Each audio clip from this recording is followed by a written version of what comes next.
Good evening, ladies and gentlemen. We're so glad to welcome you as part of our community tonight. Please note that this webinar is being recorded and distributed live stream. By entering this virtual meeting room, you give your consent to be recorded and distributed by Simeon Morrow and other third parties. If you prefer to not be recorded, please turn off your camera and microphone and/or go to the Facebook Live video feed, the link to which I'll now place in the chat room. For a better experience, please turn off your microphone and set your video to gallery view. Tonight, our featured guest is Beatrice Benzi, Maestro Collaboratore at Teatro alla Scala, who joins us from Milan, Italy. We are joined by two of Beatrice's students at the Laura Zajiek's Institute for Young Dramatic Voices at the University of Nevada, Eugene Richards, a baritone, and Anthony Literes, a tenor. We are also pleased to be joined by Professor Lino Rivera of St. Mary's College of California and Professor Niels Moos, Director of the Opera Master's Program at the Music and Arts University of the City of Vienna.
Il cantico, la notte è bella e il riso, in questo paradiso ne scopra il nuovo dì.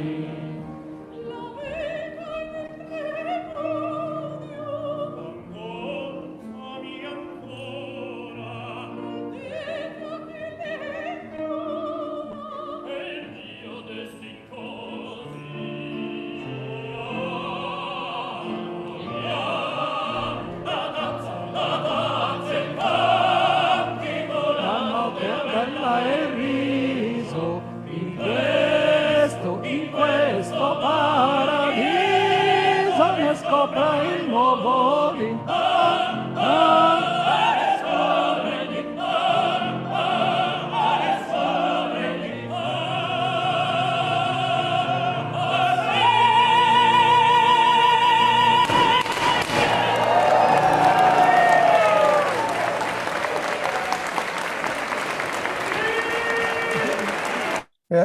Beatrice, welcome. Thank you, and thank you for everyone to be here. This is a very funny video, but I wanted to start with this because it was taken at the Teatro Regio di Parma on the 10th of October. It's Verdi's birthday, and they always do this big concert to celebrate his birth. And so all the singers on stage, and they sing, they do a kind of recital, and then they sing the Libiamo from La Traviata, and the staff of the theater brings glasses of white wine to the audience, and everybody sings. So they sing how they can, but they sing. So I wanted to start with something happy. Fantastic. So it sounds like a very Italian event. So absolutely. So Beatrice, tell us a little bit about yourself and how you became a maestro collaboratore, and then how you got to La Scala. Yes, well, I had taken my degree already a long time before, but I started working in Milan, but I was more a pianist for chamber music, and I also played in an orchestra here in Milan, I Pomeriggi Musicali di Milano. It's a symphonic orchestra, and they travel around, the country. And they play almost everywhere. And I was the pianist and cembalo and glockenspiel, whatever had a keyboard I played. So this was my first job. Then, my dream was La Scala because I had always loved opera. It was my dream to get in there and become a coach. But at the time, there was no young artist programs, Accademia. I couldn't learn to do the job. The only way to learn would be get in, and jump in, and do the job, start working, and you learn just by doing. And but I didn't know how to do that. But one day I got the information that La Scala gave scholarships to young pianists. You started with, they paid very little money. But you started by working, doing little things here and there where it was needed. And while working, you could study with the important coaches at the time. There was a very important coach for the Italian repertoire, and an American coach, a very important one, assistant of Riccardo Muti, Robert Kettelson. And he taught the German, the French repertoire, the Barocco, and other stuff. So I started working and studying with them, and I studied all the titles in the opera season, and that's how. And before that, I won the competition Totti dal Monte in Treviso. I was talking to our guests before about this, and I won as a coach, and I worked for a couple of months there. But my first real working place was La Scala. The big one was La Scala. Then I remember I started with this scholarship, but then I had a contract finally, and the episode that allowed me to have this contract is very important episode in my life. And on one day, I was working on stage, and the pianist who was playing in the pit didn't feel well the last 15 minutes before the end of the rehearsal. They were rehearsing Don Giovanni, the finale of the first act, and he gave up 15 minutes before the end of the rehearsal. So the assistant director came to me, and she said, "Did you study the opera? Because if we have nobody playing for the last 15 minutes, we don't finish the first act." And I said, "Okay, I studied, yes, but I had never openly played at La Scala before." So, okay, I accepted. I went to the pit because the piano is in the orchestra pit, and I played for the rest of the rehearsal. But they stopped me a couple of times, and the second time they stopped me because they had to explain to the singers what to do. I saw Riccardo Muti coming in on stage, and so I started shaking like a leaf because he was the principal conductor, not an easy person. And well, I finished the rehearsal of this all the same, and I thought, well, what happens now? And the head of music staff came to me in the pit, and he said, "Come to the stalls, because Muti is sitting there and he wants to know who you are, because he wants to know all the people who work in the theater. He doesn't know you." So I went there. I thought, well, it's over. What happened? He gave me the hand and I said, my name is Beatrice Benzi. He said very little and see you tomorrow, something like that. And on the next day, the head of music staff came to me and he said, you have a contract from next year, no scholarship, but you have a contract. And I thought, well, now I must start seriously working. And this is this is the beginning of my career at La Scala. So fantastic. Let's take a look at a recital you did with Fabio Sartori. Mm-hmm.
Fantastic.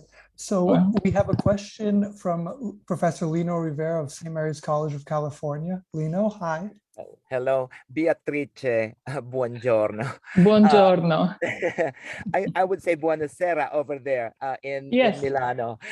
Anyway, I admire you and I'm a concert pianist. My question is, it's a different kind of being a pianist, being a coach at an opera house. If I'm going to prepare, for example, a Beethoven concerto or a sonata or chamber music, that's something different from what you do as a coach. So do you have to study the whole score of an opera? For example, one of like Fidelio, let's just take for example. How do you prepare? How do you learn? How do you study? And how do you work it? This is a very interesting a very interesting question, because yes, it's a completely different job. When you are a pianist and you study a Beethoven piano concerto, you study every note, you must play exactly the way it is written. When you are a coach, you must always remember that you are playing something that is not written for a piano. It's written for an orchestra. So sometimes it's written, it's an adjustment. So sometimes it works, sometimes it doesn't work. So I always study from the canto e piano, the score that we use with the singers. And I also take the partitura with me, the big score, the one for conductors. And I always check, because sometimes there is something missing in the canto e piano that is very important and that you hear a lot in the orchestra, and it's not written in the canto e piano. Sometimes in the canto e piano, they write too many notes that you cannot play. And so you must adjust in a way that it seems like the sound of the orchestra. So you must play really like an orchestra, imitate the sound of the orchestra. It's a completely different way of playing. But the way I prepare the opera, of course, I must study the whole score of the opera from the overture until the end. I always start from the line of the singer.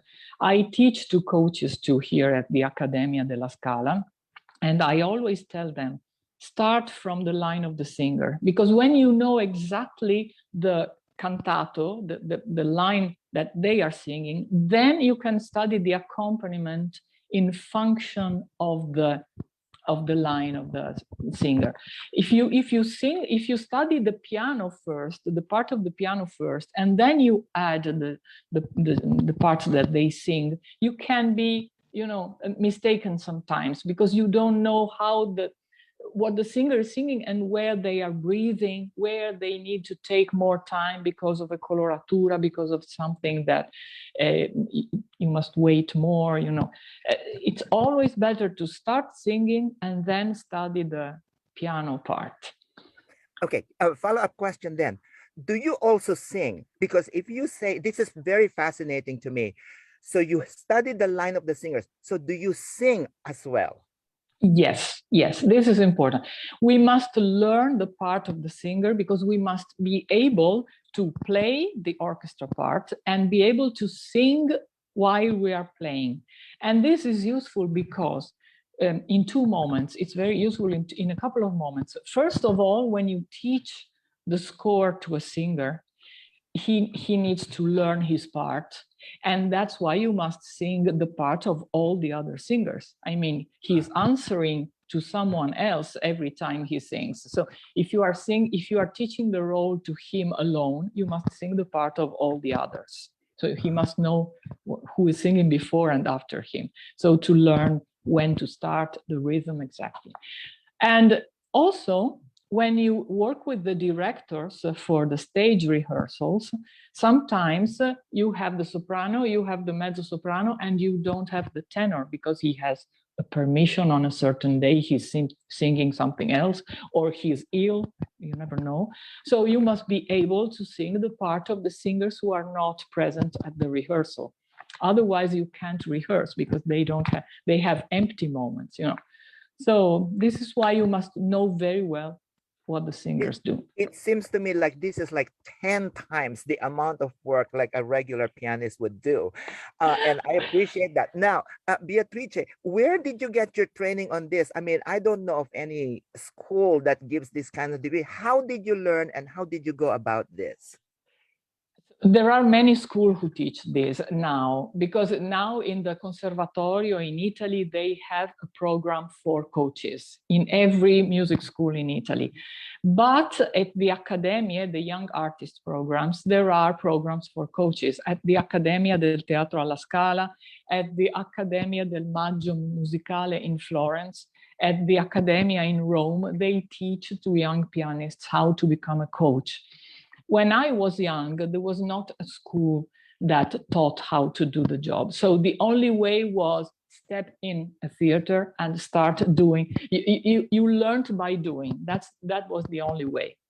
And La Scala, fortunately, gave scholarships to learn how to do this job. And I won one of these scholarships, and that's the way I started.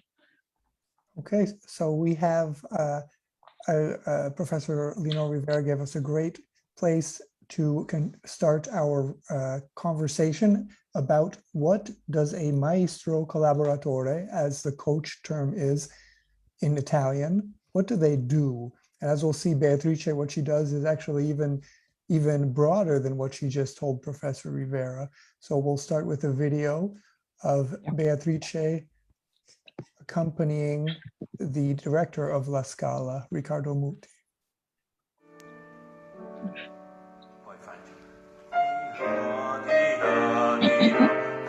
Guarda.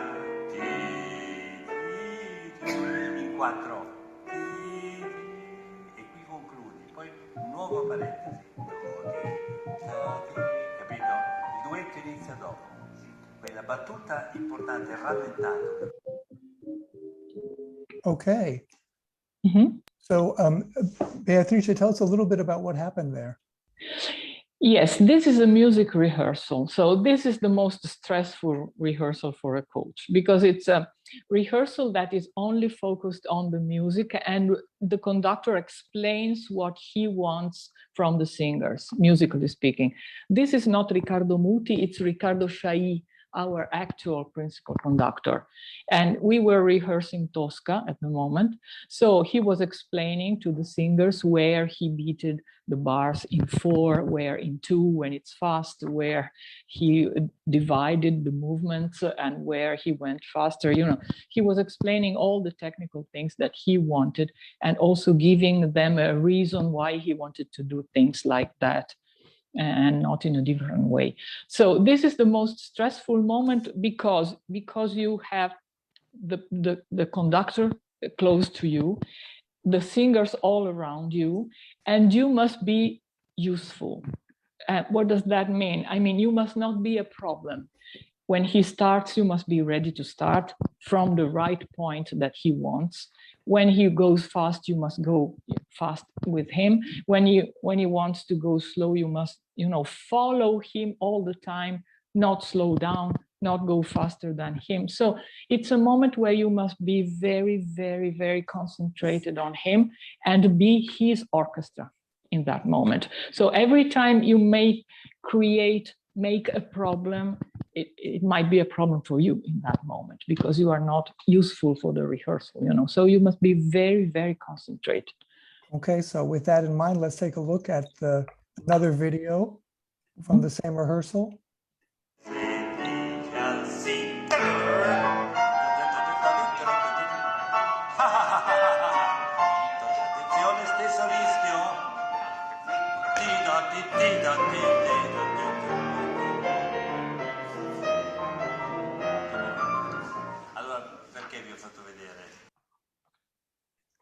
Okay, so maybe we can bring in Professor Niels Moos, who is also director of several operas. Niels, so as a conductor, were you aware how nervous you were making the accompanist? I don't think so, because I came up through the system myself. I was a rehearsal pianist also. That's what we call the old school. You started as rehearsal pianist, you go to another theater, you play here and there, and then you suddenly are asked to conductor. You have to jump in, and then you get a position as conductor, and then you make career that way. But I think it's wonderful to hear Beatrice telling about her profession, because nowadays this profession really needs experienced coaches like Beatrice.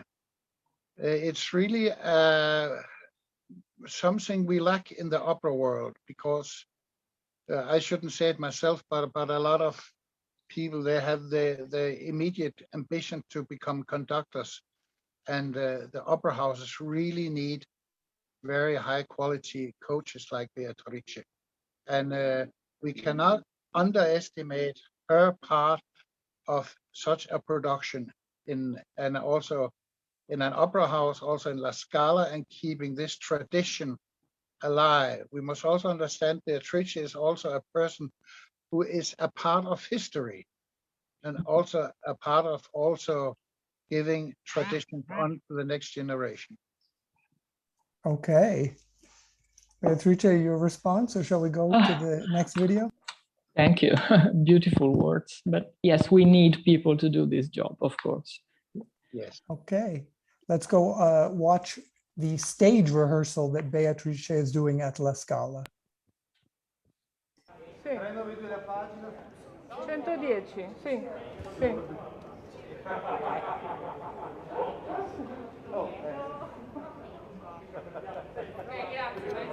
Sì, andiamo? Sì. Si va da lì?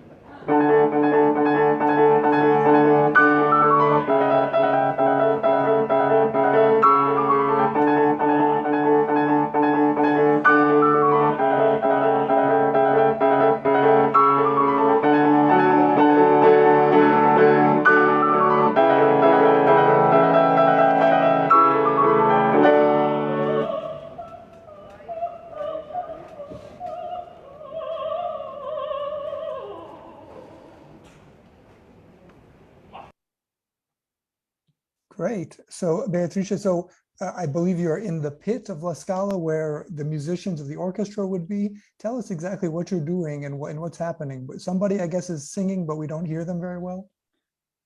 Yes. Yes, I'm in the pit with the piano, and these are the stage rehearsals. That means that we don't have the conductor, or at least not always, and we have a prompter conducting at La Scala when the conductor is not there, and the soloists are on stage with the director. So these are the rehearsals of the director. The director explains to the singers the movements, what they must do on stage, turn right, turn left, and what they should look like, sad or happy, and it's all about the staging. So these rehearsals are much, much more relaxing because there's a lot of time that you just keep waiting before starting. You see on the video, do we start or do we start? Because they keep explaining and you must wait. And then suddenly they ask you to play and you play for a couple of pages and then you stop and then they explain the next movements. So it's relaxing and sometimes boring, but when you go to the very last rehearsals, when the work is set, they become interesting. Of course, you play the whole opera to the beginning to the end, from the beginning to the end. So Beatrice, you said before that you were extremely nervous sitting next to and playing for the music director Riccardo Chailly. In this case, then, is he conducting or is there another conductor? Why are you not nervous in that case? Well, because of course the music rehearsal is all about the music and the conductor is there sitting with you, next to you, and you must do exactly everything that he wants to explain to the singers what he wants. So this is really stressful. The rehearsals with the director, stage director, are not so, I mean, they are very interesting. I do them with pleasure, of course, but it's not about the music, it's about the movements. So the conductor is my prompter, the person that stays in the pit and prompts the words to the singers. So he's a colleague, he's not as stressful as Riccardo Chailly. We are colleagues, so sometimes when the director explains the movements, we have some time to talk together. And so, I mean, it's a relaxing rehearsal compared to the music rehearsal. The music rehearsal is really stressful. To be clear, the prompter is also a conductor. The prompter is conducting your friend, and then he has another role of speaking to the words to the singers. Professor Niels Moos is shaking his hand. Niels, that's not the case? Yes, and it is especially traditionally it's a case in the Italian opera houses where we have the maestro suggeritore, which is a prompter. Yes. And they are always conducting also, and the singers are very often looking at them, and because they really know their stuff, and they can be a big help for singers.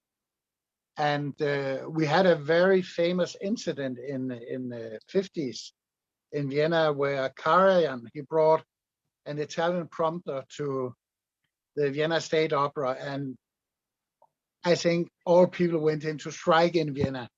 but Karajan, of course, from La Scala, he knew what at that time what Italian prompter was able to. And why did they go? Why were they so angry in Vienna at this Italian prompter? Because, also he brought in Italian singers. It was a time when we should not forget all Italian operas after the war was actually sung in German in Vienna. And Karajan introduced first that the Italian operas were sung in Italian. And he introduced a completely different way of looking at opera. And he internationalized opera here in Vienna, also with the Italian prompter. We would say prompter, and Beatrice is very nice saying it, but in Italian you would always say maestro suggeritore. Exactly. It contains also much more rispetto. Yeah.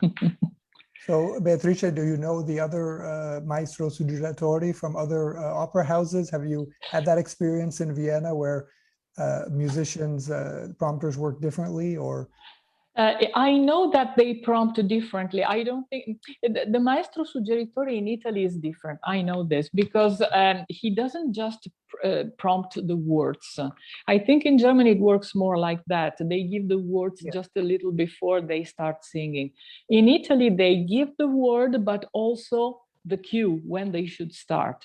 So, for example, if you have the tenor singing, let's make an example, De miei bollenti spiriti, they just don't say De miei bollenti spiriti and he starts. They give him the cue. So, De miei, de, and they give the cue when to start. You know, they give the upbeat every time. Il giovanile, and they give the cue. So it's not only the word, but it's the time when they start, the cue when they start. So it's music and word together in Italy. Okay, sounds complicated. Yeah. So we have one more, a video of this stage rehearsal, but with music.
Great. So tell us, what exactly was this, Beatrice? Because that wasn't exactly a stage rehearsal. That was also a music rehearsal. Yes, I wanted to show this video because you see Zubin Mehta conducting Maestro Mehta. He's famous all over the world. And we were rehearsing Aida, and he asked me to go in a rehearsal room to accompany the trumpets who had to play while marching. Of course, it's the march in Aida, and everybody knows this piece. And he was afraid that they should play with the rhythm of their feet. He wanted them to play in the rhythm of the music. So he wanted them to, you know, march and play, and I was accompanying them, and he enjoyed, you know, conducting them. It was also a music rehearsal because of this. So stage and music together, but with this beautiful and conductor that I love so much. I worked with him so many times all over the world. Wow, fantastic. And so Niels, Professor Niels Moos has another question. Niels? No, I have a comment. It is a very special, this scene. Of course, it is very special trumpets. It's so-called Egyptian trumpets. And they are very difficult to play. And I must say, these people, they play it fantastic. It is really a feat to hear it played so clean. I have a wonderful story. I did Aida at a big stadium 20 years ago in Beijing. And there we had to get 4,000 people over the stage. There was in total 4,500 people on stage. And we had to repeat this march 6 times. Wow. It was in Beatrice. It was also among others Bonaldo Giaiotti. Ah, yes, Bonaldo Yeah, Gioiotti. a very legend in Bass. himself. Yeah. So Beatrice, so about this video that we saw, there was also a man standing next to Zubin Mehta, the conductor, who Yes. looked like he had his arms folded and that he had to be there. But I believe he's also one of your colleagues from the music Yes. staff. He is Bruno Nicoli. Yes, he is conductor of the orchestras backstage. So many of these things, they start backstage and then they go on stage, or you know that there are many orchestras that play always backstage, like in La Traviata, Rigoletto. He is a conductor of these groups of instruments, and he is my colleague, yes. So he was assisting Zubin Mehta in that moment. He was next to him, yes. I was trying to share that video with you, Mr. Nicoli. So you really have, like we said, so Bruno Nicoli, he started also, like you, I believe, as a maestro collaboratore, and then he branched out into a different part of helping the music. Yeah. And so yes. You have many different colleagues, and they do many different things. Is that right? Yes, they are all maestri collaboratori. In Italy, we call all of this music stuff maestri collaboratori, but they have specific names. Like my work at the piano is maestro collaboratore di sala. Bruno Nicoli is maestro collaboratore, conductor of the orchestra backstage, and then the prompter is maestro suggeritore. So they are all maestri collaboratori in general. Fantastic. Because we're running out of time, let's see another video quickly of you teaching. This is Luca Salzi. Tosca, hai parlato, no, amore davvero. Nel posto del giardino va, spoletta! So tell us, Beatrice, what you kind of make a phone call and you say, let's work on this, you know, and he says, I need to work on a certain part, and then you just meet these opera stars and spend a few minutes with them, or what exactly is happening there?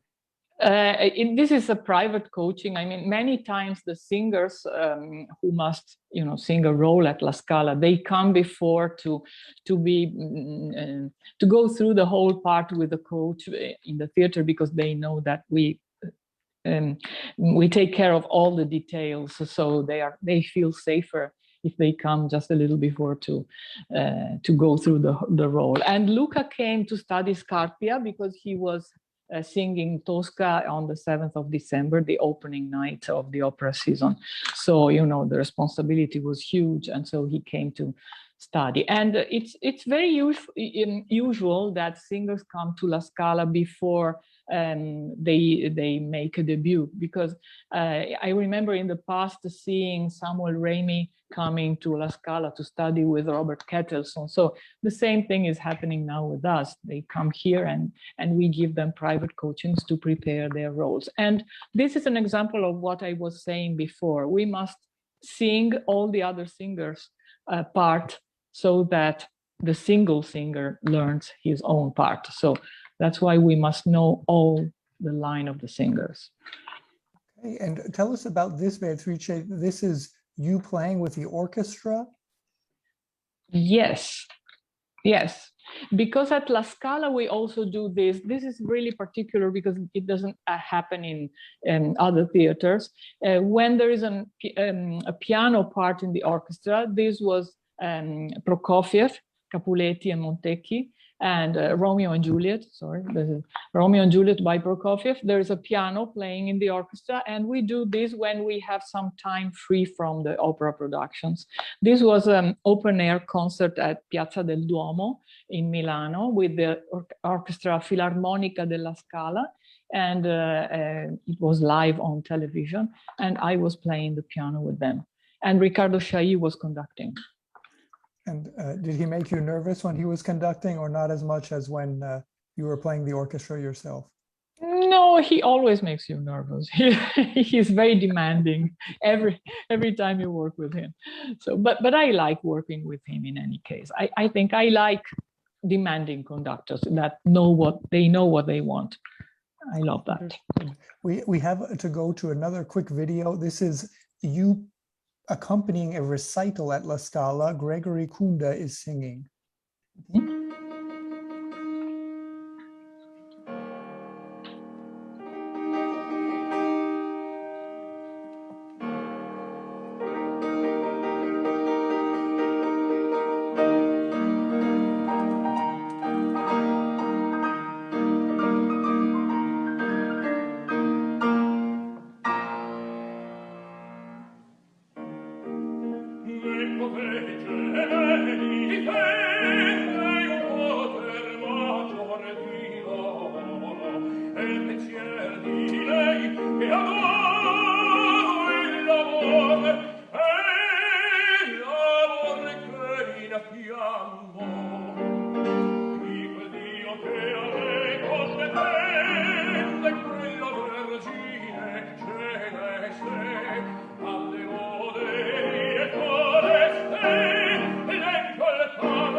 So Beatrice, tell us exactly what happens there. We have a singer, and then at the end, is it that fair to say he's not a gentleman because he doesn't even look at you after you've done all that work for him, and he just walks on stage? Or is that part of what you were talking about with Lino Rivera before?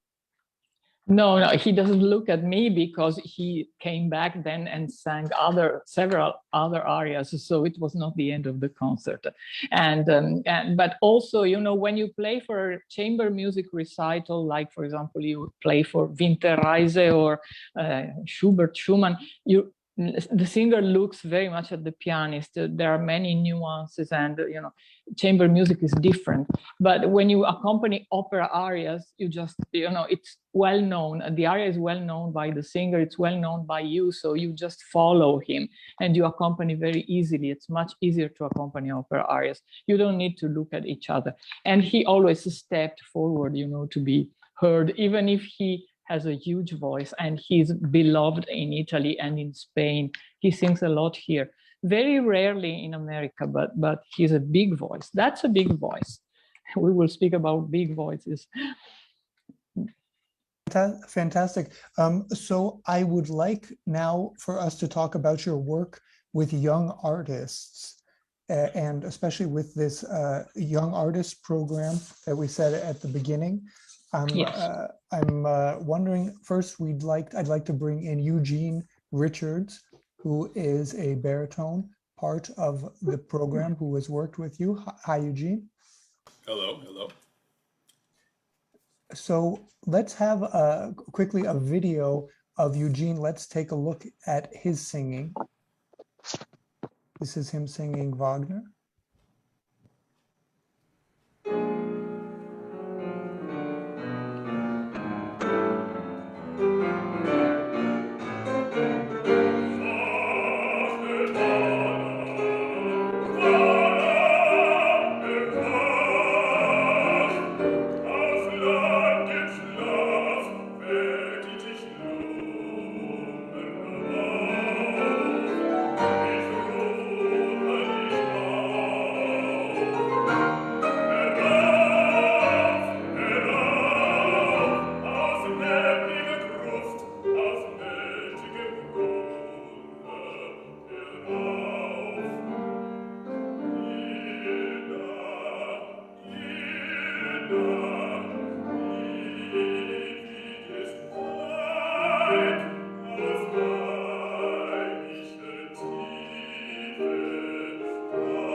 À votre avis, qu'est-ce qui est...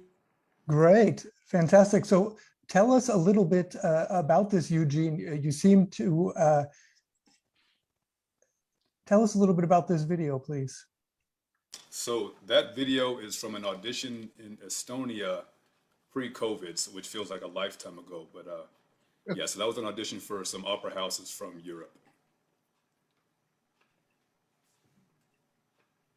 Great. And so Beatrice, what you've worked with Eugene for some time now? Of course, I work with him more on the Italian repertoire. If I go to the United States, of course, I go with my language. And so I taught him a lot of Verdi. I think, Eugene, we studied Iago, we studied Rigoletto, we studied Renato Ballo in Maschera, many roles together. And but Eugene is a particular student for the American Wagner project that is part of the Institute for Young Dramatic Voices. Maybe Eugene can say more, and then we will talk about the rest of the program. Can you say something about the American Wagner project and Luana De Vol? Sure. So yes, my teacher, Luana De Vol, she runs the American Wagner Project section of Dolores Institute for Young Dramatic Voices. So early on, when I first began singing, I was able to become a part of that program. So it's been massively important for me because I wasn't someone who went to school for singing. So Dolores' program is very comprehensive. Every aspect of a singing career is covered there, from the technique to acting, stage movement, everything is included. So very important for young singers. Highly recommend it. Fantastic. And I believe we also have Dolora Tsajic here, who's the founder of this Institute for Dramatic Voices at the University of Nevada. Hello, Ms. Tsajic, and thank you very much for bringing to our attention Eugene, and also for bringing Eugene together with Beatrice. Wonderful. So how Okay. about, oh, there you are. Hello. Right. Okay. Yes. Eugene is part of our he's part of the Wagner division. We have several divisions, and that's one of them. And Beatrice is a very important, integral part of that program. We try to bring the best coaches available in the business to work with these singers, and we try to find the best singers, and we try to find the best coaches, and we bring them together. And it's through the wonderful work of Beatrice that we've been able to put together our Italian wing. And I can feel very comfortable that she is passing on the real Italian traditions of the business, because I think that coaches are much underappreciated, and they're such an important part of the training of young singers. And so we're very fortunate and very grateful to have her here with us. We couldn't do it without people like her, because she's very important to the business. And that, I mean, that's my 2 cents on the subject. Fantastic. Beatrice, and maybe can you tell us a little bit about your work with Ms. Zajic? Well, hello, Dolora, first of all. It's a surprise. I didn't expect to see you, but I'm very happy to see you here. And I am honored that Dolora Zajic invites me there every year. And I still remember when I met her at La Scala. She was singing Eboli in Don Carlo, and that's really her role. She is Eboli. Every time I see her, I think of Eboli.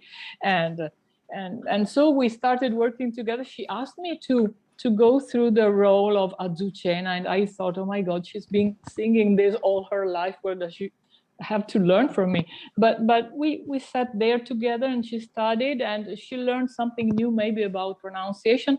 And she asked me, she said, I want you to come and tell my students the things that you told me now. And so I started going every summer, and I'm really grateful because it's an experience for me too, and I learn from these students too. Wonderful. I have Professor Lino Rivera of St. Mary's College of California who would like to ask a question or comment.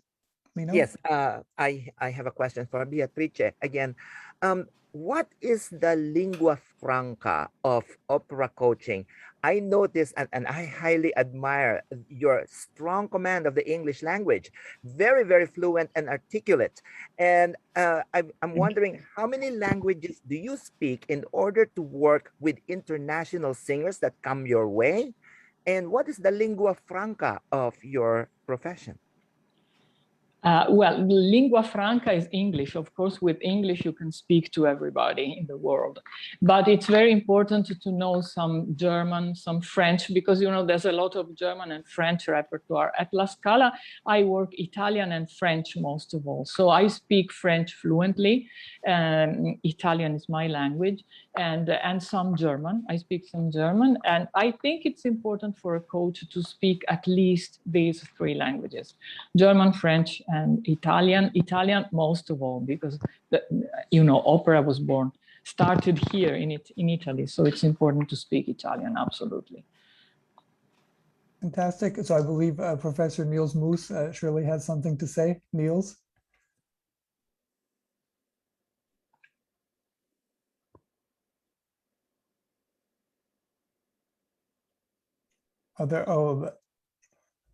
Okay, I think Niels is having trouble, a technical issue. So Ms. Zajic, I just wanted to bring you back in and ask you if maybe you could tell us a little bit about how a singer could apply to the program. Well, we have an online application that you can make if you've not had a recommendation. It's iydv.org. It's very simple. You go on, we make an online application, and then they go through the process.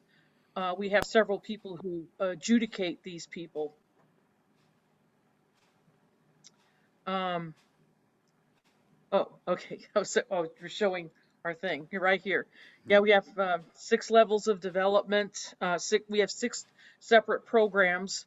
We're a little bit different from other programs in that most programs are looking for a narrow range of age or experience level, but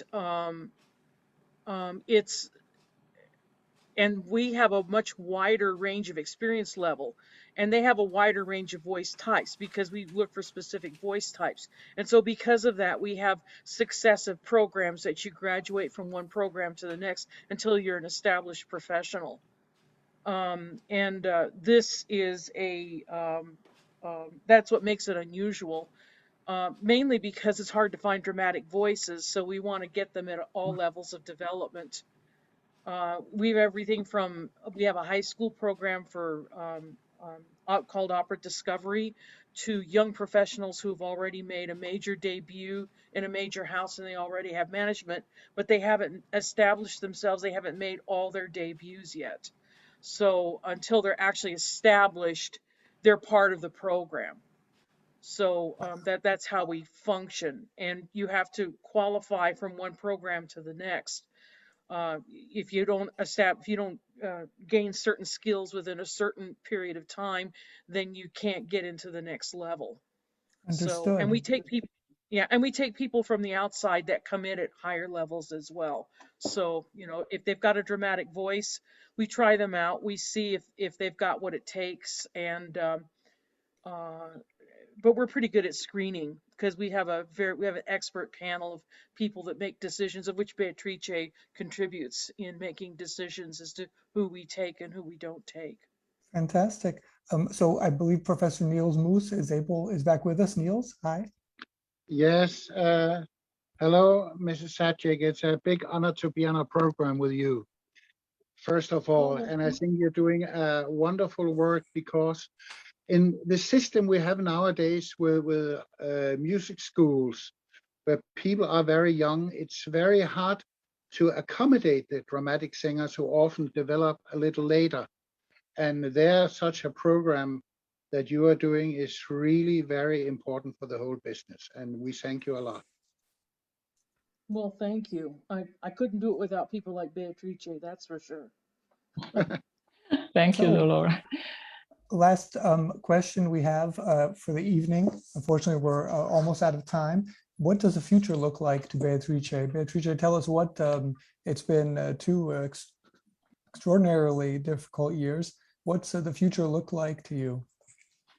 I hope it's a good future. I have hope, because work is starting again. The theaters start opening again, and I see that also in the United States. The Met is starting again. And so at La Scala we have never really stopped, but now it seems that we are going really back to a full audience, because many people have been vaccinated here, and so hopefully we're going back to the past. We're going to the future, but like in the past. And I have many engagements for next year. I'm playing for several. I will be working for Ballo in Maschera, Capuletti e Montecchi, Rigoletto. I have many things to prepare, and so I hope really we are going back to normal. And probably La Scala will be on tour next year to Japan. So let's keep fingers crossed, and hopefully back to the United States. Who knows? So. Okay. And Beatrice, what do you wish, say, your student Eugene? What do you hope for him? He's got clearly he's a talented person, has a very bright future. What do you hope for him and his colleagues? I hope that these students, Eugene, but all the other students, that they don't lose their enthusiasm because of this difficult period. Now it's time to restart, to look at the future, be confident, and so keep on studying, because this is a job where you always study. I mean, both as a coach and as a singer, you never stop studying. So it's not time to stop. It's time to hope in the future, and so re-audition, restart a new role. It's time to go look at the future. Okay, fantastic. Let's see how we can stay in touch with Beatrice. Here is her name at the Teatro alla Scala.org. Music staff, there she is, Beatrice Benzi under repetiteur. And as we can see, she's one part of a large team who do a lot of things, all to make the Scala work. So that is teatroallascala.org, and Beatrice can be reached by contacting La Scala. So thank you very, very much, Beatrice. Thank you. And thank you also to Eugene, Richard, and also to Laura Tayik for your contributions this evening. So let's take a look at what's up for next Wednesday. Zsolt Nagy and Laszlo Marosi, learning music from the best. Paradoxically, Franz Liszt was at once very Hungarian and not Hungarian at all. His parents worked for the Esterházy family estate on the outskirts of Vienna, where he only knew to speak German and, as he prepared to move to Paris, learned French. As one of the first international concert pianists, Liszt passionately fundraised for Hungarians in need and would eventually be knighted in Budapest as a Hungarian hero. He later financed and taught at the Liszt Ferenc Academy of Music, but despite his efforts, was unable to learn the Hungarian language. Such cosmopolitanism is the heritage of Hungary's premier music school, and surely Liszt himself would be proud of the international careers of two of its alumni, Zsolt Nagy, who was appointed professor of orchestral conducting at the same Paris Conservatoire that Liszt was rejected admissions to, and Laszlo Marosi, who teaches conducting students at the University of Central Florida. Come welcome Zsolt and Laszlo to our show. As always, all information about upcoming shows may be found at www.simeonmoro.com. So once again, thank you so very much to Beatrice. Thank you very much to Eugene Richards, to Lino Rivera and Niels Moos. Thank you very much to Agnieszka Rivole for her support of this show. And most of all, thanks to you, our participants who make it all worthwhile. If it's okay with Beatrice, we will continue our conversation once I go off of Facebook. So anyone watching Facebook is welcome to come to the Zoom room, which can be found at www.simeonmoro.com. So from Vienna, Austria, from Milan, Italy, Orvieto, Spain, Las Vegas, Nevada, and the Bay Area, California, goodbye and see you next week.